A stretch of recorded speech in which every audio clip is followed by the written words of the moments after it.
Good afternoon. My name is Maureen Ulrich.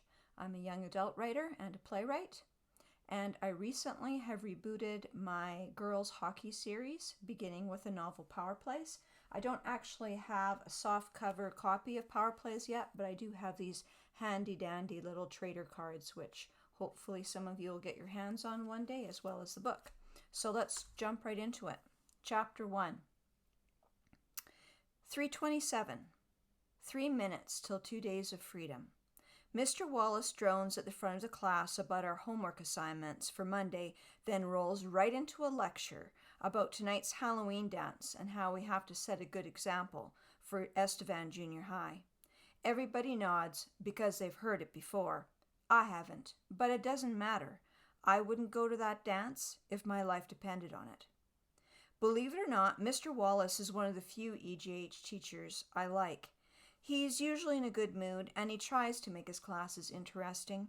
He uses cool expressions like, beware of Greeks bearing gifts, and we're two ships passing in the night. On the downside, he's obsessed with making us enter our daily homework in the calendar app on our phones. I realize that everyone's staring at me. What did I miss? Jessie, let me repeat this. Where is your phone?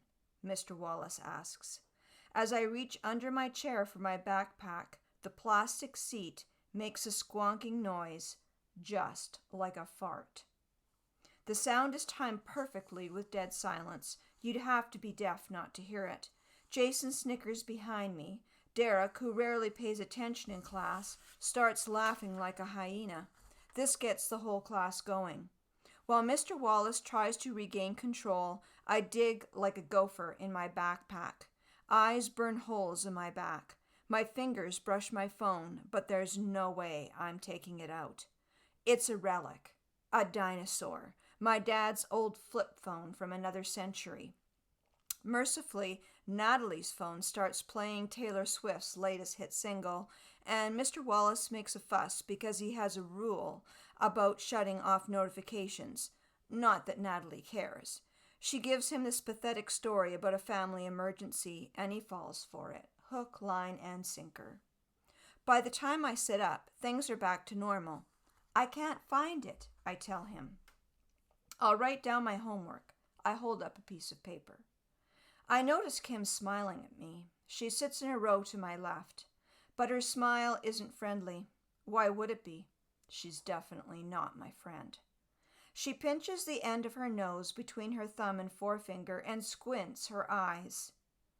I scratch the bridge of my own nose with the tip of my middle finger and return her smile.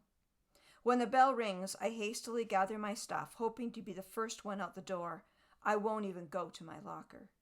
Jessie, I'd like to speak to you, Mr. Wallace calls from across the room. What now? While everyone files out chattering, I sink into my seat. Kim grins as she cruises past. When we're alone, Mr. Wallace sits across from me. His plump face radiates concern. Here we go again. Fireside chat number 7. I'm worried about you, he says. I'm sure he is. I'm worried too. But there's no way I'm telling him that. I make a deliberate effort not to look at the door, where Derek and Jason stand on tiptoe with their noses pressed against the rectangular window. Have you made any friends since you moved here? I shrug.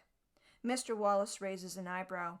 I know it's tough making an adjustment to a new city and a new school. Adolescence can be a difficult time. I cross my arms and stare at the clock. When you arrived, the students in this class tried to be friendly. I'd like to say Kim and Natalie have everyone, including him, wrapped around their little fingers, but I don't. Your teachers, particularly Mr. Kowalski, are concerned for you also. I shrug again to indicate my lack of concern for Mr. Kowalski's feelings. The man makes us copy pages of notes day after day. My hand throbs by the end of his class. Aren't we supposed to do experiments in science? Mr. Wallace clasps his hands around his bent knee. You were in a gifted program last year, but you now appear content with average grades. You go home every day for lunch, and you don't take part in after-school activities. Wouldn't you like to make the most of grade 9 before you head to ECS next year? So, I'm supposed to be excited about going to Estevan Comprehensive School, aka the Comp? If I still lived in Saskatoon, I'd be hanging out with my friends at Walter Murray Collegiate at this very moment. He launches into a long speech on the importance of adaptation to a new environment and what it means to have school spirit, and a bunch of other stuff. When he stops to take a breath, I stand up and shoulder my backpack. Can I go now? I have to babysit my sister. That's a lie, because Courtney figure skates after school every weekday. He looks hurt. Of course. We'll talk again on Monday. Have a good weekend. Don't count on it. The hall is vacant. As I walk past my locker, I notice a brown puddle on the floor. Did they dump Coke on my stuff again? I open my locker. My blue hoodie is soaked, and so are some of my binders and textbooks. I use my hoodie to mop up the mess and rummage around for a plastic shopping bag. In the process, I find my ringette jacket, which I discarded weeks ago. I roll up my hoodie, tucking in the wet parts, and stuff it in my backpack. I shrug on my jacket, slam the locker, and reattach the lock, even though it's useless. Kim and Natalie know my combination. Instead of using the grade 9 entrance at the front, I head for the main staircase, thinking I can duck out the gym doors on the east side. The halls are deserted except for Mr. Saxon, the custodian. As I hurry down the steps, girls' laughter and the squeak of gym shoes drift upwards. One of the volleyball teams must have practice. 3 girls stand beside the pop machine by the gym entrance. They're wearing shorts and t-shirts and holding bottles of Gatorade. Kim has her back to me. I stop and consider ducking back up the stairs. Let it go, Kim. He had a lot of players to pick from, the dark-haired girl is saying. Her name's Tara. She's popular and virtually inseparable from the tall blonde girl. I don't know her name, but she's popular too. Are you kidding? Jodie Palmer made that team because her dad's the coach, Kim says. Kim's convinced there's a global conspiracy to keep her off the boys' U15 AA hockey team. She talks about it all the time.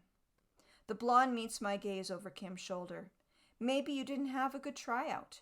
I step around them, hoping Kim doesn't notice me. Hey, Jessie, where's your hoodie? Kim's sarcasm is unmistakable. None of your business. Going to the dance tonight? Kim steps between me and the exit. I'm babysitting. That's too bad. You should get out more, Jessie. Get involved in school activities. Wouldn't she love that? Tara points at the crest on my jacket. You play ringette? Used to. The blonde says, You're the new girl, right? What's your name again? Jessie McIntyre. I've been here 6 weeks, and I'm still the new girl, and probably will be until somebody else comes along. I hope it's soon. I heard you're a good setter. How come you didn't try out for the volleyball team? Tara asks. Kim laughs, but I ignore her. I moved here after tryouts.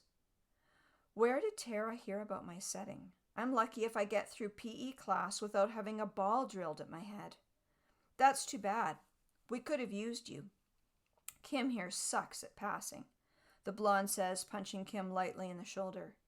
Maybe you'd like to go to districts without me. Kim screws the lid back on her Gatorade and stomps into the gym. Whoa, who peed in her cornflakes? The blonde says. Hey, Jessie, I'm Tara Brewer. This is Shauna Langley. We're in 217, Tara says. Nice to meet you. I don't mean it. This whole thing is a setup. Like the time Kim got Nicole from room 216 to hang out with me. Thanks to Nicole, Kim had enough info to humiliate me for a week. Ever think about playing hockey? Shauna asks, exchanging glances with Tara. What did I tell you? Another setup. No. Are you girls coming to practice or not? Miss Franklin, hands on hips, stands at the gym entrance. A whistle dangles from her neck. Sure, coach. Shauna heads for the gym. Tara's close on her heels. Bye, Jessie. Let's talk again soon. Not if I can help it. The crisp October air chills me as I step outside, but the sun is warm on my face. I cut across the school grounds and head east along the road, which winds like a snake beside the edge of the valley. The baseball diamonds below are deserted. The sun glints on the holding ponds beyond the diamonds. The prairie landscape is pimpled with brown spill piles, remnants of the coal strip mining operation. The Boundary Power Station puffs streams of white smoke across a pale blue sky. I avoid looking southeast toward the Shand, where my dad works as an electrical engineer. I know this move will be hard for you, he told me after he accepted a Sask Power transfer last May. But you'll have the entire summer to make new friends. When you start grade 9 in the fall, you'll be glad we moved. He lied. We didn't arrive in Estevan until the second week of classes. 2 blocks from the school, a small playground and paddling pool overlook the valley. I like to stop here on my way home. I moved to the south wall of the brick chain shack, so I can't be seen from the street. I drop my backpack and fish out my old agenda from a zippered pocket on the side. Sitting, I start flipping the pages where my 3 Saskatoon buds wrote notes and drew pictures. My favorite is Tasia's cartoon of a dairy cow's head looking back over its rear end. A bubble comes out of its mouth saying, "Love ya, Jay." Keisha, Tasia, and I went to kindergarten together. Keisha and I have played ringette since we were 6. Then Bailey moved in next door in grade 5, and our trio became a quartet. Mr. Oldershaw, our grade 8 homeroom teacher, called us the Fab Four. I compare all this to the day Mr. Wallace introduced me to my homeroom at EJH. I felt like a total geek. I knew everybody was staring at my mouth, which is way too large for my face. I wore my ringette jacket because I thought it would give me status.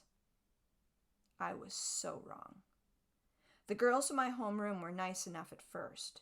They were curious about Saskatoon, mainly wanting to know what the boys were like. Kim never said much. She watched and listened while I babbled on and on about the Fab Four and volleyball, ringette, and softball. I must have sounded like an idiot. The boys paid me a lot of attention, and I let that go to my head too. I started going out with Riley the first week, then switched to Jason the next. My second major mistake. The girls got all protective of poor Riley. Natalie told me that Kim thought I was a tease, and I dissed Kim right to Natalie's face. Mistake number 3. Natalie happens to be the biggest mouth at EJH and Kim's best bud. Thanks to the magic of Snapchat, the EJH student body is kept up to date on everything I wear, say, or do. When Kim made fun of my jacket, I quit wearing it. Soon the girls stopped talking to me and started talking about me. I don't eat lunch at school because I walk Courtney home and fix her a sandwich.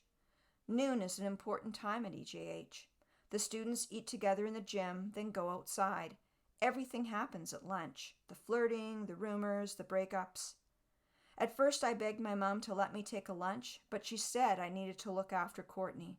She's way too protective of both of us, and she won't let me have my real phone or get a part-time job. It turns out it was a good thing I can't stay at school over noon hour because I wouldn't have had anyone to sit with anyway. Then stuff started to happen. Once my shirt ended up in the toilet during PE class. My pencil case gets ripped off almost every day. Feet trip me whenever I walk down the aisle. Nasty notes show up in my locker. Brown noser, suck up. I quit trying to get good grades. I know Kim's behind it all. She never misses a chance to stab me in the back. I return my agenda to my backpack and head for home. A pair of little girls, giggling and talking in high-pitched voices, ride past on their bikes. What did I ever do to make Kim hate me so much? And that is a reading from Power Plays by Maureen Ulrich, released by Wood Dragon Books. Thank you.